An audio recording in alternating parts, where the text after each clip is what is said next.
I love this question. That's a good question. I like this show. I like this show. That's a good question on this show. I will 100% watch this show, man. Yes. So my name is Irma L. Champs. I am the founder of L Champs Beauty. I'm a natural hair specialist here in Ottawa. And got a lot of things in the work, but for the most part, I am a professional hairdresser. You know what I'm saying? I grow hair. Yeah, I'm glad I see I am the editor of Black Soul Model on Instagram, which is a platform that promotes positive Black images and positive Black news. I'm also a Hollywood certified film critic. I actually host the Films and Critics Say the film review segment on CBC All in a Day on 91.5 FM every Thursdays at 5:45 p.m. And I got a lot of cool things going on. I got the Blackness podcast coming back shortly. We'll be diving into the cultural impact of popular Black cinema and what it means to all of us. So that's what I'll be about. And last but not least, we're related. Well, I'm gonna go first, right? Yeah. Okay. Like, you guys are not gonna believe this, but my favorite movie of all time, is Space Jam with Michael Jordan.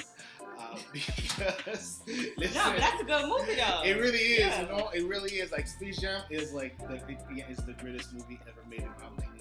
It's like the whole NBA organization got together to get in on this joke where they're making a movie with the Looney Tunes and Michael Jordan being the biggest stars of the 90s. Like, what was cooler than Michael Jordan's and the Looney Tunes, like, together in one movie? Like, growing up, real talk, I was young, okay, so don't judge me, but I thought that was Michael Jordan's biopic, you know what I mean? Because it was real life Michael Jordan and real life Bugs Bunny, so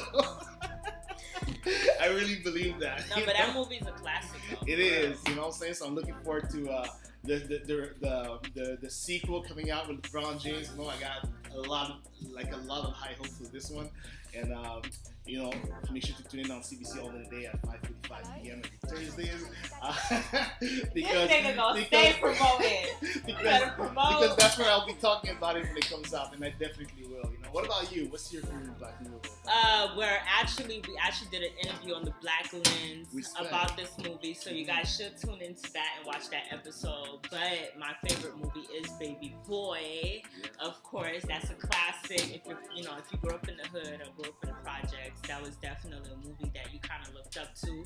But the reason to why I love that movie is just represent Black women on really like hard love, like how we love so hard, and how Black men, there's development that needs to happen, but at the same time, it's not even our fault because it's how society is, set up and stuff like that. So I feel like that movie reflected a lot on that. But at the same time, as we are evolving in the Black community, we start to understand the trauma and the ways of what that movie represented. So that's a favorite for me. There's a positive one and a negative one. You know what I mean? In regards to, as public figures, we have to, for our brand's sake, we have to carry ourselves a certain way and portray a certain image, right? So on one end, people might assume that I'm a very bougie guy, that I live a very exciting life and all that kind of stuff, that I'm a bit of a snob when it comes to, really not. Like, you guys can come talk to me anytime. I have people messaging me all the time saying like, yo, I wish I could have approached you, but I honestly didn't feel like you would talk to somebody like me. I'm really not like that kind of guy, like, you guys can talk to me. I love talking to random people, that's kind of how I got to do what I do. I talk to random people for a living, so I love talking to you, and I learn a lot from people. So just in general, there's none of that. On the other end, I know what I'm doing. I got it all figured out. When it comes to reaching out for your dreams, I have to be honest with you guys, like, I'm sort of winging it, like, we all are. We all are, like, it may seem like somebody's like on a set path and what they're doing. I have no idea. I'm blessed enough that I've been able to live most of my life dreams, you know what I mean, and do everything that I always wanted to do. but at the same time, it also gets overwhelming sometimes. You know what I mean? Because I'm just going through life and I'm figuring it out as I go. So I hope this motivates anybody to if you have any big dreams and you see people doing things, don't let it dissuade you. You know what I mean? We're just people figuring it out too. I think the misconception for me is that people think they know me, but you don't know me until I let you know that you know me. But I think because I do open up to certain people, to individuals in general, they think they know me, but that's not the case. Definitely, don't ever judge this book by its cover, and don't think that you know everything about certain people until you are in that space to know these things, right? So that's kind of what I think about that. That's the question for me. Yeah. You go ahead. I think some self-confidence and self-love tips is definitely putting yourself first. It's a must. It's a must. I can't stress it enough. It's a must. Only because, you gotta have a balance. It's okay to care for people and it's okay to do for people, but you have to do the same amount for yourself, because that's the only way that you're gonna not find yourself drained and not feel yourself like drowning. You know what I'm saying? So, take some time for yourself, date yourself, take yourself out. Yeah. Cater to yourself. That's all it takes. It don't even take much. You know what I mean? Just put yourself on. That's all it takes. Just put yourself on. Because when you do that, everybody around you gonna love you the same way. Yeah. Embarrassing yourself will not kill you. I embarrass myself literally every day. And if embarrassing yourself would kill you, I'd be long dead. I'm out here, I'm alive, so that's number one. The biggest fear that people have when it comes to putting themselves out there and, saying and claiming who they are and owning up to who they are is because they're afraid of embarrassing themselves. It's not going to kill you. And you will embarrass yourself. But trust me, once you go through it, it's like getting rejected when you start dating. It's like getting rejected when you start dating. You realize that, hey, it's part of life. You know what I mean? Yeah. I just need to win once. And at the same time, it leads into my main advice, which is when you're out here failing or succeeding, trust me, people won't actually care. You have to be the one who cares most. Because even when you win, within 24 hours, people go back about their lives. They don't care. They have their own problems, their own success to achieve. If you fail, if you're out here, you're catching L's, people will talk about you for 24 hours, and then they go back to their life because they have their own problems and their own else to deal with, and they don't have time to talk about you. So just live life according to your own meaning. Don't worry about what people are saying. People will talk about you whether you win or lose. They'll blame you. They'll hate you for winning when they thought you were gonna lose, and they'll hate you for losing when they thought you were gonna win. So just be you. Yep. For real. That's all you just do that. Yeah, that's real. Do that. Wow, I love this question. That's a good question. I like this show. I like this show. They ask good questions on this show. I will 100% watch this show. Yeah. Just for me to start, I think something that I've noticed from the last year to this year is that consistency. It's something that I've been trying to master for a long time. But when you want something bad enough, and when you want to achieve certain things, you understand that consistency is key. So I think in my professional career, I've mastered that, but I've also kind of mastered that in my personal life, where now I understand the balance that I need to have to make sure that I get where I need to go and to still remain me and loving myself too. Consistency is key.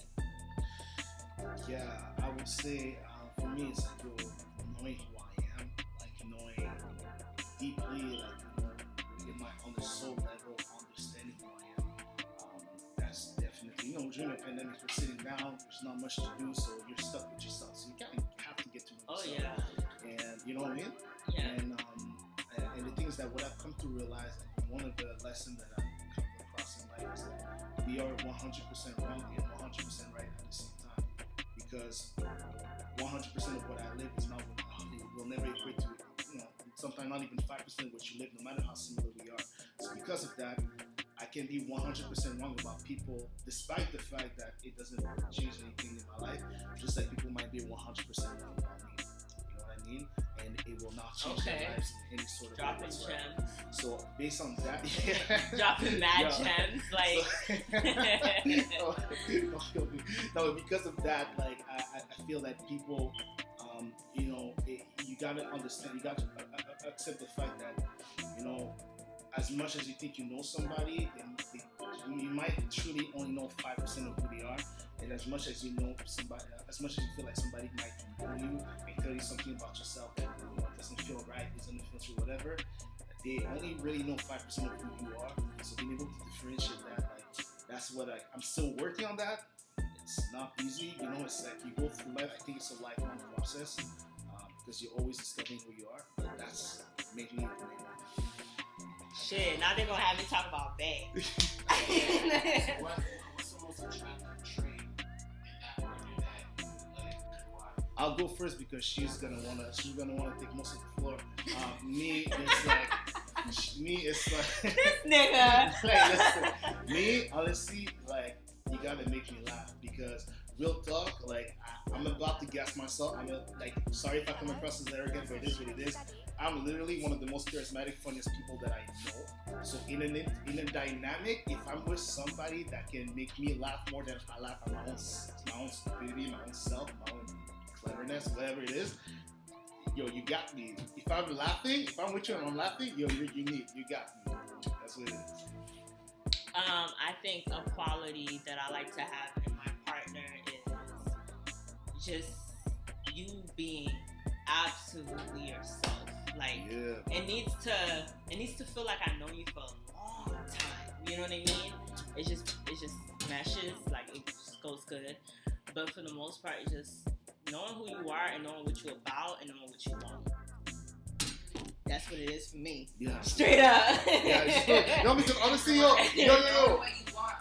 Yes. No, but honestly, yo, you get to a point in life where you don't have time to hang around people who didn't achieve self-awareness yet. So we're in the pandemic. People, how are you not self-aware? Are you not aware of how annoying it is outside? You should be getting self-aware. And the problem with people who are not self-aware is that you tell them about themselves, they can't handle it, or they completely do not see who you are because they don't know who they are. Then I ain't got no time. They ain't got no time. They don't even understand basic stuff. And when you know you're more mature than other people, there's an arrogant part of you that wants to just say it, but at the same time, there's a part of you that's like, yo, you know what? Like, I can literally see how annoying and immature you are. So no, self-awareness and maturity, like, yo, number one, man. You gotta know who you are so that you don't gotta go through that nonsense. But I think that makes the bond a little bit better and it's smoother. It's a smoother process. You know what I'm saying? When you know who you are, your partner knows who they are too. 100%. It's a smoother process. You ain't gotta go through all that shit. 100%. You know? I'm gonna tell you straight up. Like, honestly, like, it's you said it when you asked the question. It's the most annoying thing, unfortunately. But I'm gonna keep it a buck with you. There's no shortcut towards it. You have to take the time and figure out what you love. Like, there's actually, you just have to take time alone and figure it out. And the figuring it out part, where you are right now, you're never gonna figure it out. You literally have to go through life not knowing what the hell life is about, who the hell you are, for life to literally shape you, mold you, hit you in the right spot for you to understand who you are. So, and that's a tough process because you sort of have to just take a leap of faith and just be vulnerable and literally let people in. You have to get your heart. Real. You have to get your heart broken. Hopefully not, but you know, you have to get your heart broken. Woo, you have to be at a job that you hate. You know what I mean? You have to. I can relate. You know what I mean? you have to fail miserably. Yeah. You have to have a credit card that stresses you out that you shouldn't have taken. Basic stuff like that, like basic life mistakes. You have to make them for you to sort of understand. You're gonna have that moment one day where you're gonna be like, you know, with everything I've gone through, I sort of figure out what I like and what I really don't like. You know what I mean? It's gonna be pretty obvious to you to figure it out. So based on that, I would say also the best advice. Again, everything I said would probably dissuade you from doing what I said to do. But you just gotta do it. You sort of have to like go like this and just be like, whatever, I'll figure it out, and trust that you will, because believe me, you will. No, it's true. I think I would say, like, if you're trying to find your passion, just flow with what comes easy, right? Because that kind of leads you to what you're gifted at, and then you kind of run with that to see if you actually like that. So I think, like, once you find something you're kind of gifted in, it's easy. You know, you apply it every day, you work on it towards every day without effort, and then you kind of realize, like, oh shit, you know, I could actually be good at this. Or if not, there's something along those lines that you're gonna find your passion. That's how I found mine. You know what I mean? So that's the only advice I could really give. I think it's just about, you know, it's just making sure that you know who you are, and then really doing what's true to you. And don't listen to nobody. Do what you feel. You know?